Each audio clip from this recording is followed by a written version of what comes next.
நாங்க அப்படி இல்லை, சோத்துக்கு திண்டாடணும். 4 காசு சம்பாதிக்கணும்னா சாவணும். சம்பாரிச்ச காசை வீட்டுக்கு கொண்டாடுறதுக்குள்ள ரத்த அடிப்படணும். ஒரு நாளைக்காவது ராத்திரி வரல நாம உயிரோட இருப்போம் நம்பிக்கை உண்டா? இல்ல.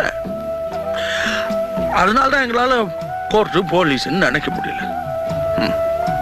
திருப்பி அடிச்சாதான் அடியில இருந்து தப்பிக்க முடியும், கட்டி அடிச்சாதான் உயிரோட இருக்க முடியும். அதுக்காக நீங்க செய்யறதெல்லாம் சரியாயிடுமா? என் மனசுக்கு எது சரின்னு போடுதோ அது மட்டும் தான் நான் செய்யறேன். அப்போ என் மனசுக்கு எது சரின்னு படுதோ அதை நான் செய்யலாமா? எனக்கு இன்னைக்கு செல்வா அந்த பையன் அடிச்சது தப்புன்னு படுது. அவரை திரும்பி அடிக்கிறது தான் சரின்னு படுது.